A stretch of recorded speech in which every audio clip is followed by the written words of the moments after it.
Hi, everyone. I'm Heather Moran, and I'm the CEO of Six and I. On behalf of our entire team, thank you for being here with us tonight.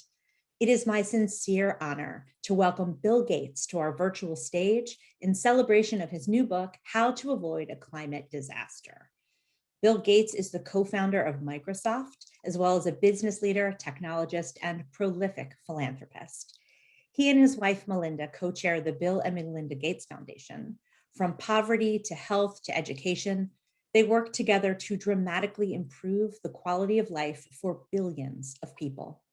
Their focus on identifying issues, finding answers, and driving change is rooted in the understanding that in order to solve complex problems, you need the coordination of leaders, governments, communities, businesses, and individuals from all around the world. That same philosophy is at the heart of how Mr. Gates approaches one of the central global dilemmas of our time, climate change. And how to avoid a climate disaster, Mr. Gates sets out a practical and accessible plan for how the world can get to zero greenhouse gas emissions in time to avoid a climate catastrophe.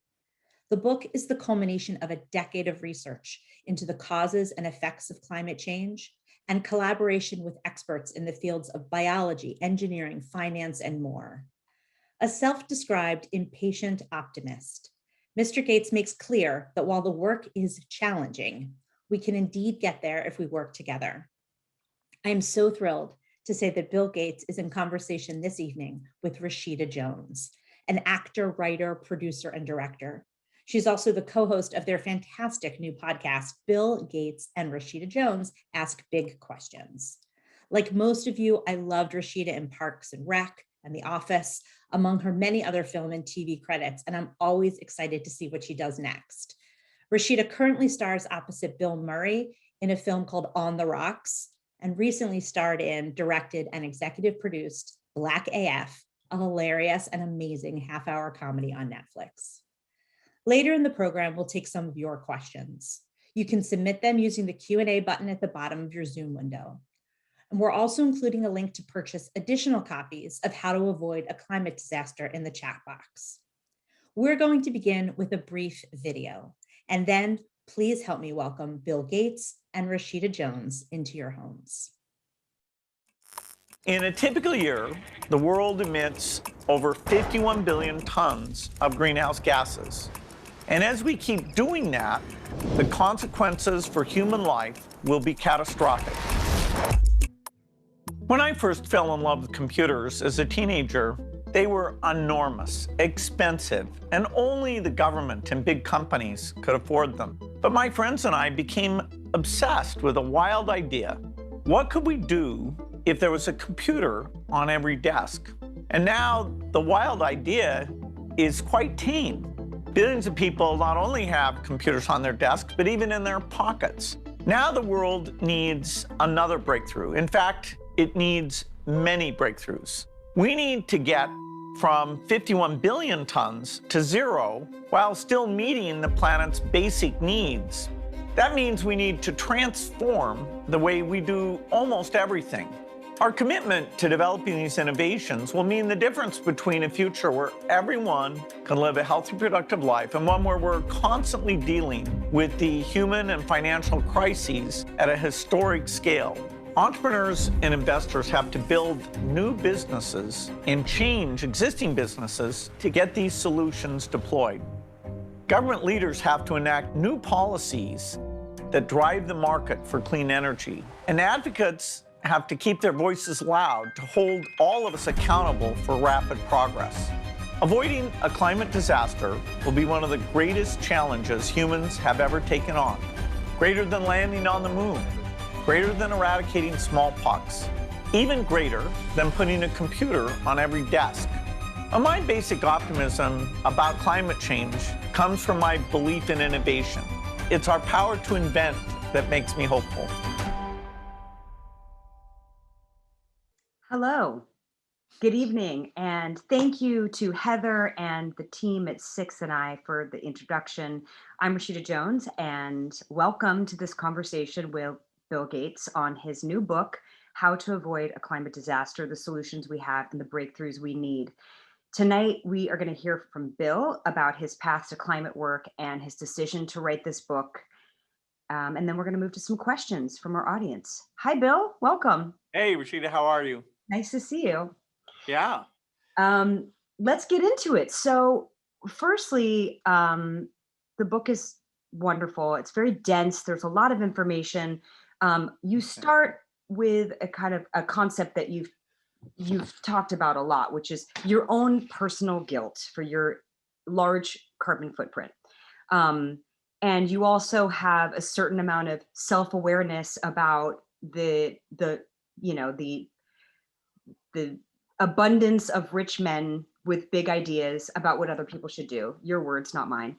Um, and I would imagine that because you have such a big carbon footprint, there will be critics who say, why would you write this book? So why did you write this book? Well, it's really a positive thing that's going on, that the interest in climate and solving it is greater than ever, particularly the younger generation.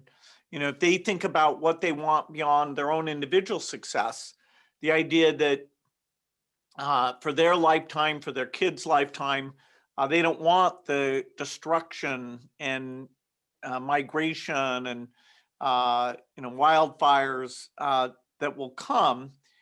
It's a real cause for them, and I congratulate them, and they need to deepen that, because for the next 30 years, their voice to make sure we don't slow down in this work will be so critical.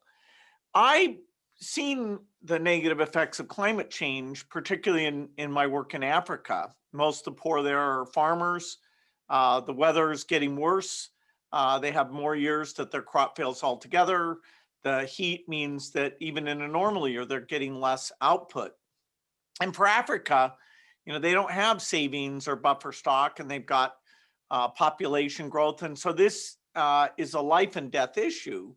Of course, every year it gets worse, and it's spreading to more and more parts of the country. So, all the way back in 2005, I decided I should learn about it. I didn't know that much. This kind of a timeline with a few of the milestones. I was lucky that some professors would take a half day and educate me with other experts about aspects of this. And so then in 2010, I gave a TED Talk talking about the challenge of innovating to zero.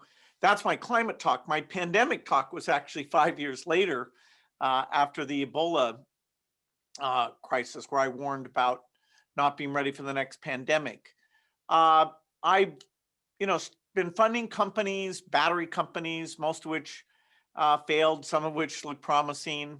But it was in 2015 that I first really participated in climate meetings, and they're getting this innovation idea onto the agenda, getting governments to commit to raise their R&D budgets. And also, that's when I committed to create a ventures group, Breakthrough Energy Ventures, that would simply fund climate breakthrough companies. And I still, wasn't convinced that doing a book was necessary and important. But just as I saw this commitment, as I, really agreed with the goal of zero by 2050, the fact that the metrics weren't right, it was mostly just the near-term reductions, which are fine, but there was enough going on about awareness of all these sources and awareness of how hard these things would be. I thought I should contribute, given experience and innovation, some thoughts on how we really make a plan. Because if you have all this idealism and we go 10 years and we don't, make massive progress, it's going to be terrible for the planet, terrible in terms of the cynicism you'll develop in terms of, can humanity come together and do very, very hard things? Right. I want to get back to that in a minute, because I think that point that young people and that the public interest in climate has grown in a way which I think is good, and I think can be very helpful. We can talk about that in a bit, but let's start from the beginning, which is, where do all the emissions come from? Where do the greenhouse gases come from? Yeah, people take anything away from this book, the fact that it's 51 billion tons that we have to get to zero, and these basic sources of emissions, and that the cost of doing this in a green way is fairly high, what I call the green premium, that'd be the simple framework. So let's look at these sources. Two of them, I think there is very broad awareness. When we make electricity by burning coal or natural gas, that's 27% of emissions. When we move around, where passenger cars are 7%, transportation, that's 16%. And of course, with electric cars, which although they cost a little bit extra right now and you give up some range, with competition and improvement over the next 10 to 15 years, the electric car probably will be as attractive as a gasoline car. That is, the green premium will be zero. You won't have to care enough to pay a little bit extra. But we have three other areas where the awareness actually is very low. Agriculture, that's the cows that burp and fart, and you got fertilizer, you've got forest destruction. Then you have heating and cooling, which is mostly natural gas for buildings. And then finally, one of the five that's actually bigger than the other four are all these manufacturing activities. And the two biggest ones there are cement and steel. Most people, because cement is so cheap and steel is so cheap, they kind of just take it for granted. They've never visited a plant or thought about it. But those processes are extremely carbon intense. For every ton of cement you make, you emit a ton of carbon. And so we need to go about that in a different way. And if the goal was just say, hey, let's drop 30 or 40%, we could say, wow, that manufacturing stuff, that is hard. Let's not do that one. Let's just do the cars and the wind and solar, which between them are almost a third of the problem.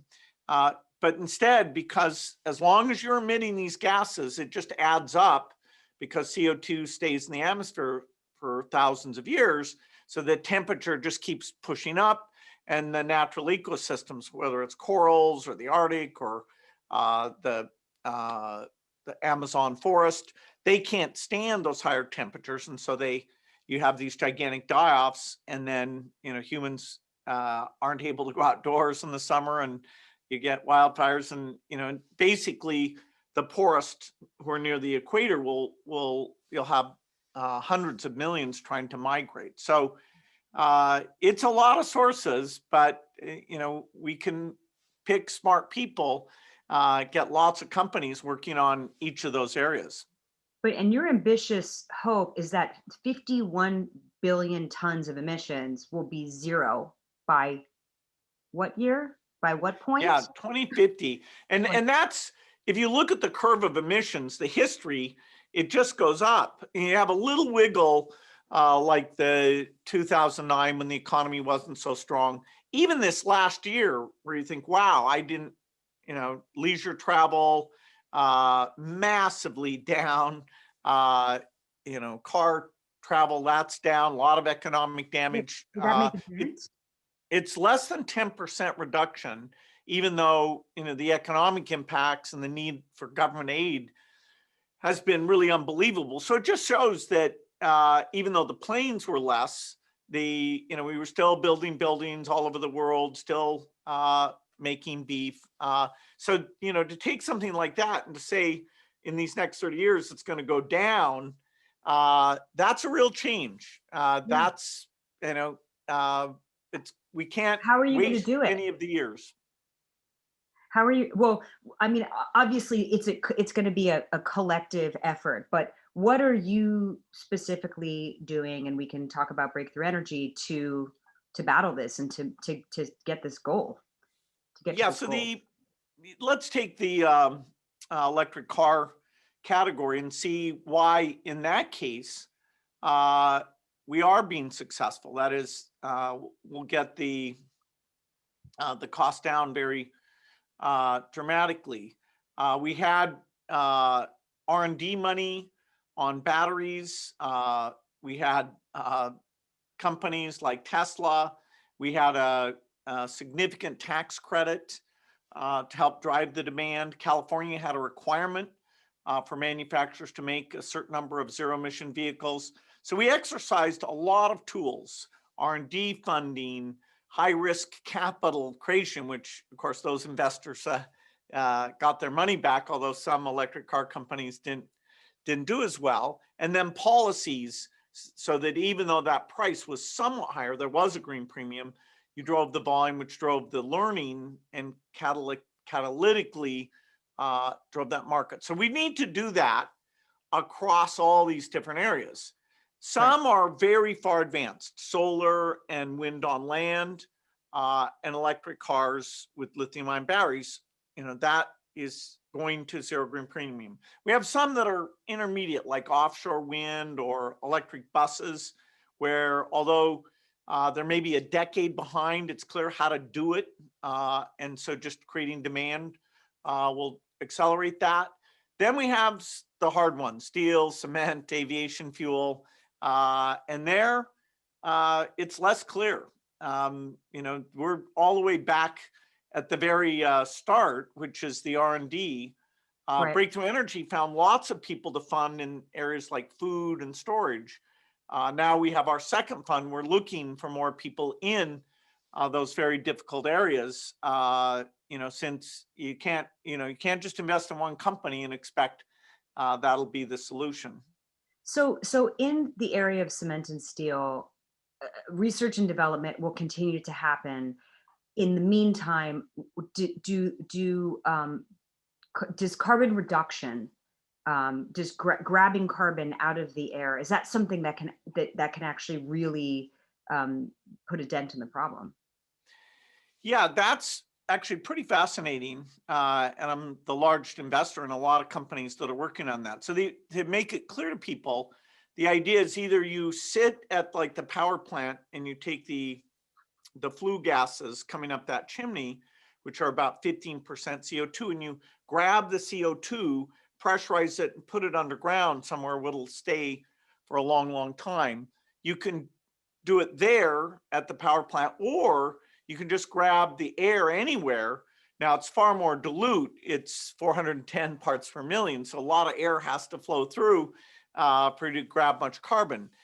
And if that was super cheap, and some rich countries would just go and put that in, then you could say, wow, that kind of takes care of the problem. Today, the cost of that is over $600 a ton. There's hope that it'll come down to $100 a ton. But if that's the only solution we use, since we have 51 billion tons of output at $100 a ton, that's 5 trillion a year.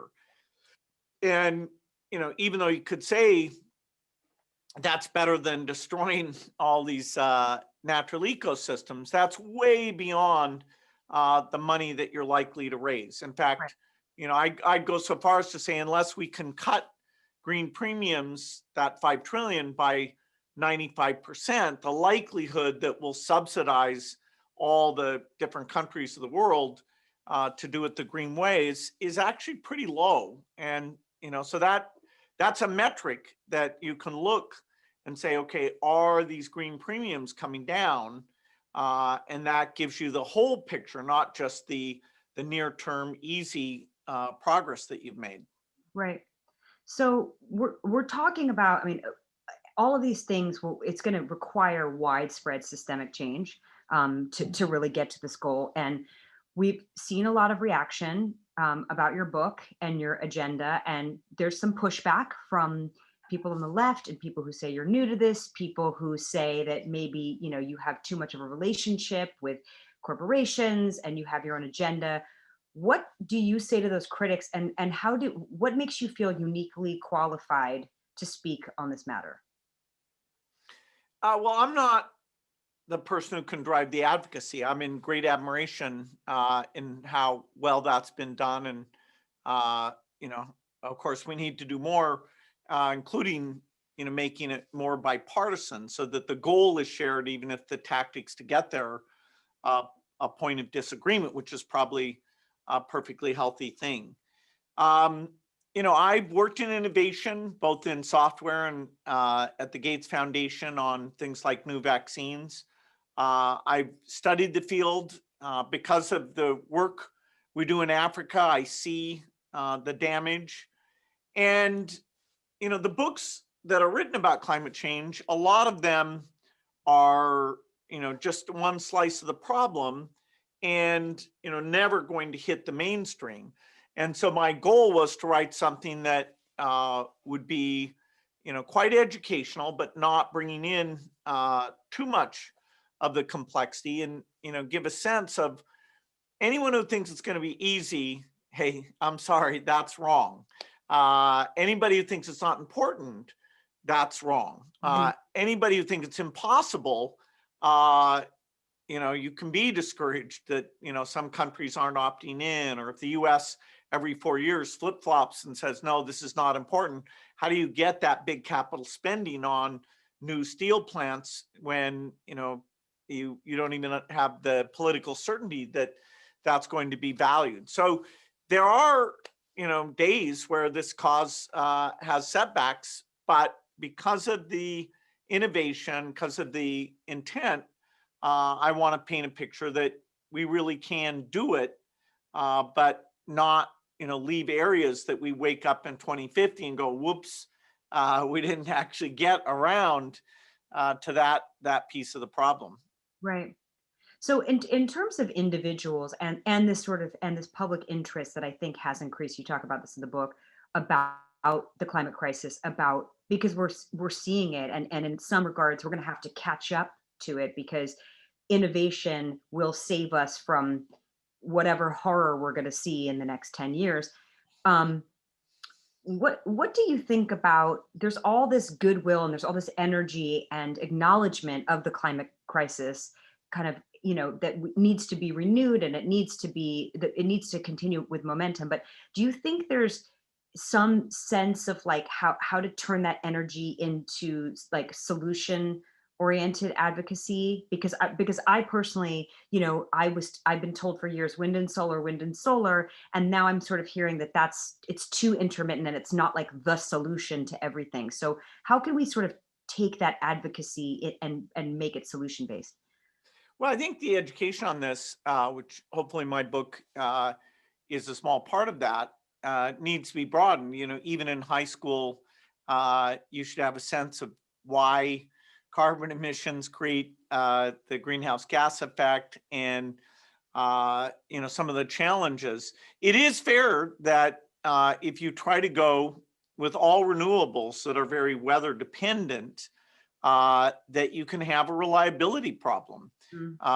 People are claiming that's the problem in Texas right now. In fact, it's actually that the natural gas plants weren't ready for these low temperature. That's what's taken more power offline than anything about the wind turbines down there. But in the long run, there really is an issue about during tough weather events, where is the energy going to come from? Where you have a big cold front, that wind and solar are shut down. And there's only two ways out of that. One is to have a miracle of storage, so you can make it and then pull it out of, say, magic batteries. We're about a factor of 20 away from that being practical, but I'm investing in lots of things that would solve that. The other is to have 20-25% of your energy sources still green, but not weather dependent. And that brings you into the nuclear space, which brings all the controversy about, can you make it safe? Is it cheap? What about waste? And I fully acknowledge that, but because climate's so important, we should do everything we can to try to get either the storage miracle or nuclear is the kind of constant, doesn't let you freeze to death when it's cold or overheat when it's warm, part of the solution. So research and development around nuclear would be about how to make it as safe as possible, right? In terms of storage? Well, yeah, so you could either have storage or nuclear. With nuclear, the two things that are really tough are the cost, because they've made these plants, what's called the third generation, which is what's being built today. It's just way too expensive. And they've only patched on the safety systems. The way to build the fourth generation is actually to take a blank sheet of paper, take the fact we can model these things digitally and look at all the hard scenarios, earthquakes, volcanoes, planes crashing, and make it so that no operator ever has to push a button and get rid of all the high pressure, get rid of any phenomena that might cause the radioactive waste, which is very dangerous, anything that would cause it to leave the site boundaries of that nuclear reactor. And, you know, there are companies that have gotten money from the government, one of which I'm very involved in, called TerraPower. We have a 50-50 deal to build over the next 5 years a demo of such a reactor. And so if that all goes well, you know, we'll show the economics, we'll show the safety, and hopefully people are open-minded to that if it's necessary to build this, you know, totally green, still cheap, incredibly reliable electricity network. We will need to also build a lot of transmission lines. And, you know, we have open source software to let people model out. You know, it's been hard to get permission for more transmission, but even, you know, like this Texas thing, if they were more connected to the rest of the country, they wouldn't be having a problem. Yeah, I wanted to ask you about Texas, and if anything about what's happening right now is related to, is there, you know, is this part of the problem, and is this something we think we might see more of? Yes, it seems paradoxical to say that as the earth warms, you get more weather events that involve drought, flooding, very high temperatures, and very cold temperatures. The way the Gulf Stream keeps the cold air in Canada, up in Canada, breaks down with the heating. And so you have more often, it's happened in the past, but even more often now, these big cold fronts come into the center of the United States and sit there for a period of time, which is what we're experiencing right now. Right. And so, you know, it's oddly, you do get colder periods. You get basically higher variance. And so the robustness of the electricity system, particularly because, you know, to get rid of greenhouse gas emissions, you switch your heating of your house from natural gas to electricity. So you're more reliant on electricity. You switch your car. You know, right now, you know, some people, if they lose power, they, you know, get in their car and turn on the heater. Well, you know, that's going to be an electric car. And, you know, once you run that, need more energy for that, for the electricity grid. Exactly. And it better be incredibly reliable, because it'll be more the only choice you have for your car, for your heating. And so, you know, really simulating the toughest conditions and making sure we're ready for those, that's got to be part of this plan. Right. So to that end, I want to talk about the Biden administration and what they might need to achieve in the next 4 years. You know, they've announced this, that they want to have a carbon-free electricity grid by 2035. Is that something that you agree with? And do you think that, you know, these reduced by blank numbers that are short-term are a good or a bad thing? They're definitely a very good thing. They're not enough, because they, you know, the hard stuff can be sort of pushed off, like, oh, we'll do steel in 2049. Well, I'm sorry, you're not going to replace all the world's steel factories, you know, with a short lead time. Even the passenger cars were you know, if you stop making them in 2035, then most of them will be off the road by 2050. That gives somebody, you know, 15 years who buys the final gasoline car in America. Getting the grid to zero by 2035, that's the kind of thing we're helping the administration and the utility industry model with this open source approach. And what it shows is you need a lot more transmission, and you need to build a lot more capacity. And that could be good. That's job creating. And the more you build, the more the price goes down. You know, offshore wind would help a lot, because that would give you power near the East Coast, where a lot of our power needs are. And so you wouldn't have to bring so much of it out of the Midwest, and you'd get that diversity of sources, because they're usually not shut down at the same time. So yes, when something's in 15 years, it really focuses your mind because you have to start building the transmission for that in the next 5 years. And the Biden administration is made this a top priority, all its climate work. They pick great people. I've gotten to talk to the president about his commitment to this. Of course, we also talked about the pandemic. So, those are the two areas where, I'm glad he's picked such a strong team Mm. to get going. And this is a big year because there's going to be Build Back Better money and a lot of big meetings around climate. So there's a lot of discussion with the people he's delegated this work to. Right. How do you think that the pandemic and the climate crisis are related? I mean, for your book to come out right now, when everybody, is very focused on what the economy, what the world's going to look like post-pandemic, why now? Why is this a good time to focus on that? Well, I almost came out with a book a year ago, but then the pandemic meant that I wanted my voice on behalf of the foundation to be really about, okay, how quickly can we get vaccines and better diagnostics but I think the timing now is appropriate because the interest level is there, and these funds in the UK and Europe and the US, a lot of these job creating infrastructure funds will be climate themed. Mm. More transmission would fit in perfectly with that. Trying out new things, like there's a thing called green hydrogen that we need to see if we can actually make it really inexpensively. If we can, it could be used as an ingredient in many different things. So I admit it's a little strange to have overlap the pandemic discussion, which is still super important. Particularly getting the whole world vaccinated so that the disease isn't constantly coming back and creating new variants. So I'll have two topics that people may hear more from me than they want. But the timing meant that I really wanted to contribute to the discussion as Biden lays down his plans and as the world comes together at this November COP26 meeting that the UK is hosting in Glasgow. Okay, great. I'm gonna take some questions from the audience, if that's okay.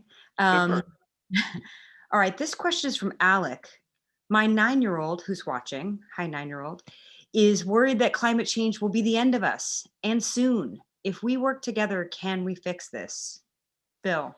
Yeah, my 9-year-old, book is a you're okay. message. My book is a message of hope on this.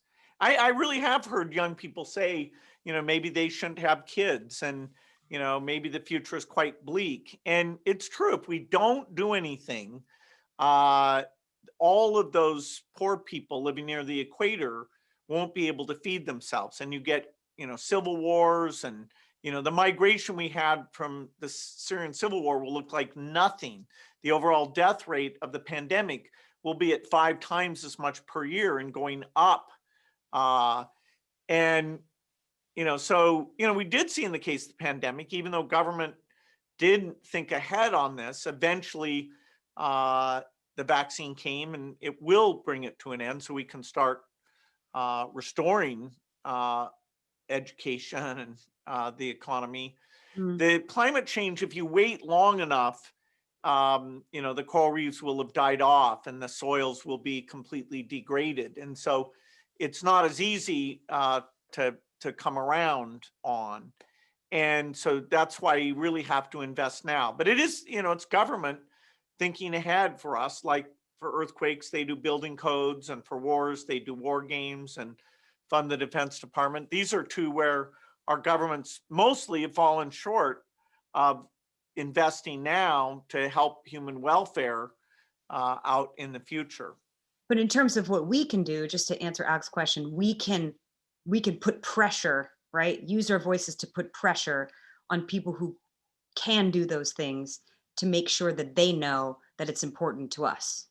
Yeah, we can do 3 things. We can talk to other people and you get extra credit if you're talking to people from both parties, and being credible and bringing them along. We can buy green products. We can buy electric cars. We can buy artificial meat like Impossible Beyond. We can put in an electric heat pump for heating and cooling instead of just natural gas. And there will be more products that come along, and there'll be companies will be rated on how green they are. And the final thing is, for people who work, they can get their company to be a buyer of even the hard stuff. If they're building a new building, put in some green steel or green cement. If you're flying, do like I'm doing to get rid of my footprint and buy green aviation fuel. And yes, it costs a fair bit more, but if enough of us buy it, then you kick in the competition that will bring that green premium down over time. So people should feel a sense of engagement to speak out on this. And we need, everybody's creativity about how do you make it not be such a downer that people don't want to hear about it anymore. They've got to see the progress and the new ideas. Right. Thanks, Alec. I hope that helps. Okay, this is from Kelly. How do you think traditional oil and gas companies can help with combating climate change? How do we minimize greenhouse emissions while we still need petrochemicals such as plastics for medical devices, et cetera? Yeah, so the oil companies, we're still using oil to get to work, to make lots of products. Their demand over time, like if you shift all the passenger cars, that'll go down. And so they, as they're investing, they need to think, should they take their incredible engineering skills and get involved in things like putting CO2 in underground, making green hydrogen, helping with get rid of nuclear waste. Those kind of deep engineering skills we want to tap into. They do run the risk that if they're not diversifying, the demand for their product is going to be going down. And you've seen the valuations of these companies go down quite a bit. A few of the European companies like Total and Engie have been a little better about investing in some of these new areas. But people like BlackRock are asking these companies to say, okay, what's your plan? They can play a constructive role, and we should compare which ones are setting the best example. Great. This is from Neil. How do you suggest we deal with the nexus? Good question. How do you suggest we deal with the nexus of energy security, water security, food security, and climate smart action? Yeah, so water security, the main water problem you run into is that agriculture is water intense. And so there's parts of the world that as they warm, you just can't farm. Now, we can invent seeds that are more drought resistant, and that's greatly underfunded. We can create seeds that deal with the higher temperature, and so food security innovation, which is the biggest area of adaptation to try and help the poorest not suffer from the warming that there will be. That's very important. Water insecurity, other than agriculture, taking, if energy is cheap and clean, you can take, say, salt water and use processes to make enough for human consumption. So it's really farming that is under such a severe threat. He's absolutely right that once people have to move, then all the security issues are tough. And that's why the Defense Department has said climate is probably going to affect the conflicts in the world more than any other phenomena. And, they hope the government's doing its part to avoid, all those outbreaks that would force them to get deployed if we want to stop, the incredible level of unrest, some of which will, be people trying to come, head north and get into Europe and, that migration can be, a very, very tough challenge. So the innovation on cheap, clean energy helps a lot because then, gives you, other than agriculture, a way of getting the water. And so they're tied together, but all of them will be having a driving instability if we don't solve them. I have just a quick follow-up question because I know that you're optimistic about this, but how likely is it that R&D is going to, or are we going to be able to innovate our way out of this? Do you think that it's just a matter of time? Yes, innovation's not easy to schedule. And so in every one of these emission areas, people like Breakthrough Energy has a bunch of companies, some of whose work is complementary to each other, some of whom's work, one will be better than the other and one will win out. And so, we're investing, like energy storage. You could store it as heat.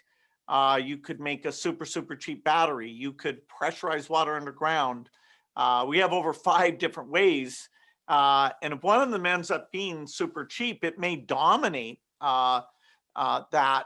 And so, having multiple roads to success is the way to get the likelihood of getting there within this deadline. 30 years isn't very long. And to scale it up, you'd like to have your invention done within the next 10 years. So no, there's no guarantees, but, in my experience, if you bring the smartest people in, back them with money, try many different approaches, whether it's been in software or vaccines to save children's lives, the results have been way better than I would have expected. Now, this is tougher stuff. It's a different domain. That's, what I've been studying to see. But I think it's very likely we can get to zero if we go full bore each one of the next 30 years and in all the countries that can help innovate. Right. Okay. I hope so. Okay. This is from Peter. How should society balance deploying existing technologies that can help now versus innovating for new tech? How do we most effectively walk and chew gum at the same time? Yeah. A good example is that natural gas is somewhat less negative, assuming you're not leaking at all and depending on the time frame you're looking at. But, it's not zero emissions. And, so if you build a new natural gas plant today, the financing, generally assumes it'll be in operation for more than 30 years. So we're getting to the point where those solutions probably aren't the right thing, even though they've helped us get the numbers down at this point. And all the others you have to look, like hybrid cars were helpful, but fortunately we have enough progress that that will be viewed as transitional, and we're going to go to pure electric cars and get the range up, get the charge points up, get the speed of charging up, and not have to view that as they forced me to buy an electric car type thing, which of course when GM says, hey, we're not going to make any after 2035, that's because they think the product can just compete on its merits, even without the greenness and even without the tax credit, which hopefully will be shifted over to other areas that are far more in need of acceleration. Right. Right. Okay. Cindy and Wim ask, what can we do / say to convince people who say the US shouldn't do anything because other countries like China and India are not doing enough?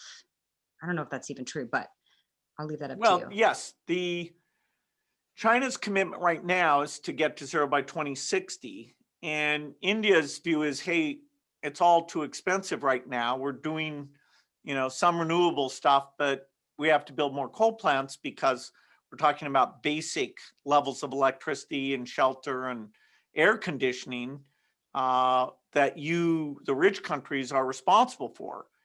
And so they're kind of taking a pass, which given their level of income,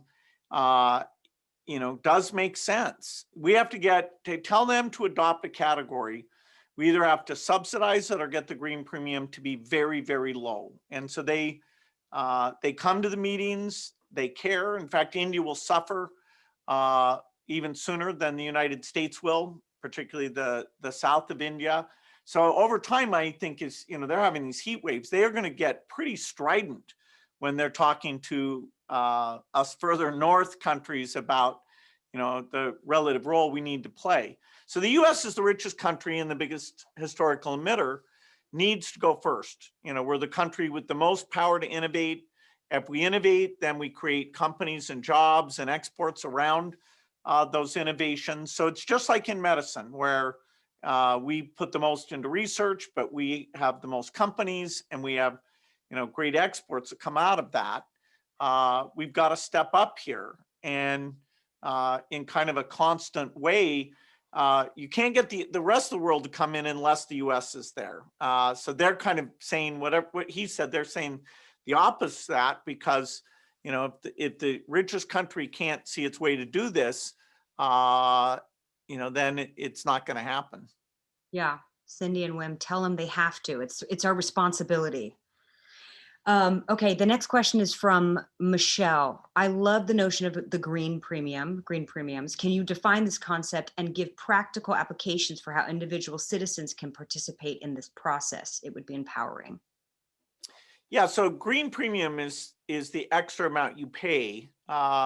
We can bring up a slide real quickly that gives just two examples of this. I compare owning a Chevrolet Malibu to owning a Chevrolet Bolt. And I show that if you count upfront costs, but then saving on the gasoline and the maintenance, although you have to pay for your electricity, the electric vehicle still costs a bit. And people, depending on how picky they are about range, they could say it's even slightly higher than that, but it's not gigantic.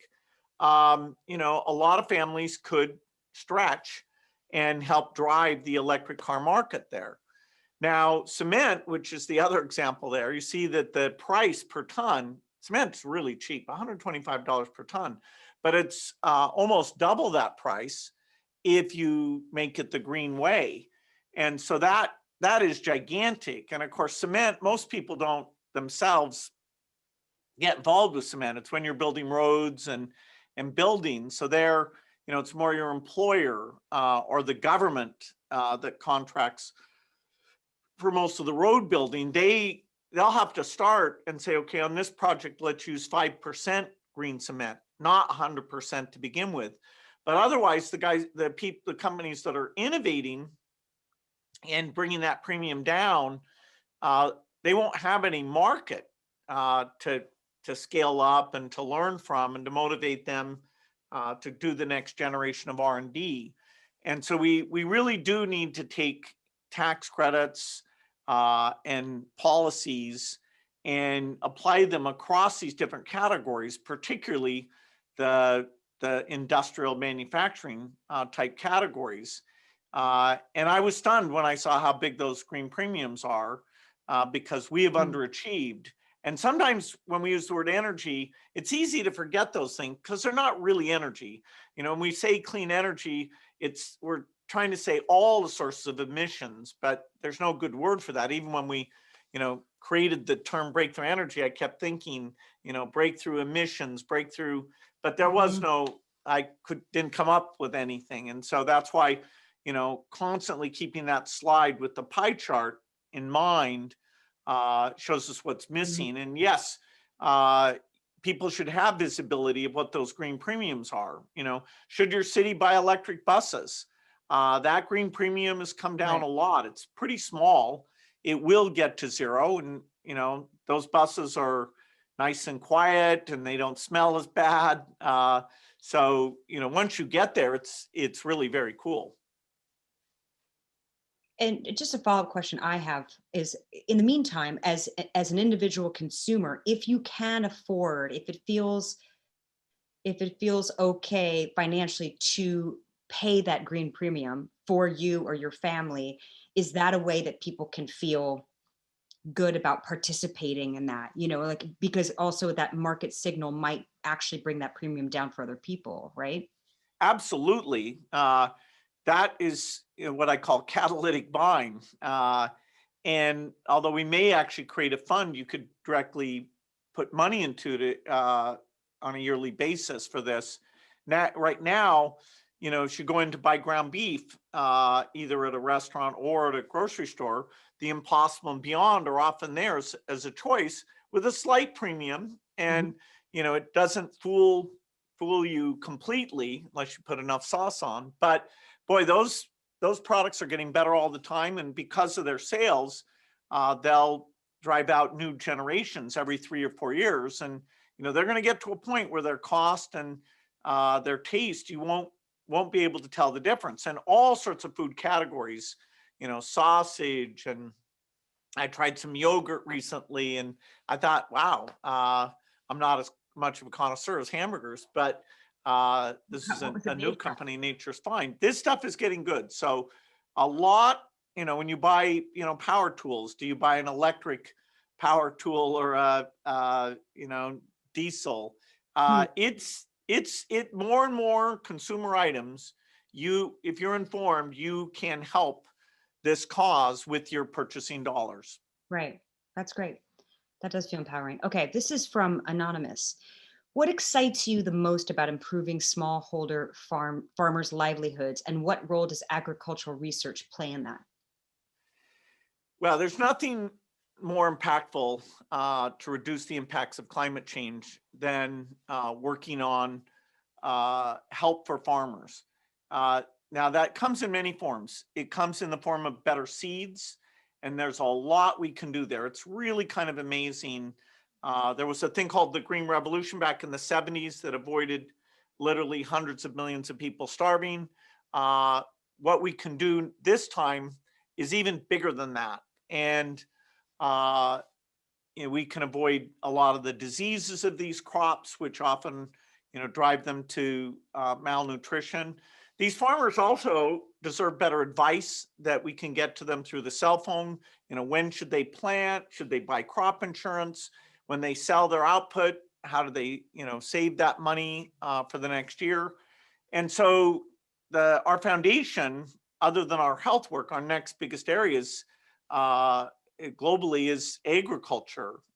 Helping them with all the aspects of their farming work, including understanding their soil and what fertilizer they should use. And just basic information can often increase the output by over 50%, which means that, sure, if they get a year that they have a problem, they can either have a buffer stock or have a savings account that gets them through those lean years. And that can make all the difference in terms of whether they feel like they have to abandon their farm and migrate or be able to thrive in the location they're in. So the most underfunded thing in this whole area is the seed research that has so much potential. On that topic, this is our last question. I'm so sorry to everybody we didn't have time to get to your questions. They've all been so wonderful. Michael asks, what are a few companies or innovations that you think are particularly exciting and moving us in the right direction? Yeah, there's a ton in Breakthrough Energy on the website. There's about 40 different companies that they'll talk about there. The idea of energy storage where you just store it as heat, that's a company called Malta that's about to build a big demonstration plant. I mentioned Nature's Fine, which is they've just come out with their food products that they're going to do a lot more of there. In electric cars right now, Tesla's by far the leader and has done amazing work. I got a Porsche Taycan, which, okay, that's not a particularly cheap electric car, but it's kind of an amazing thing. These electric heat pumps, people should look into that. Whether if you're building anything new, the economics are very compelling.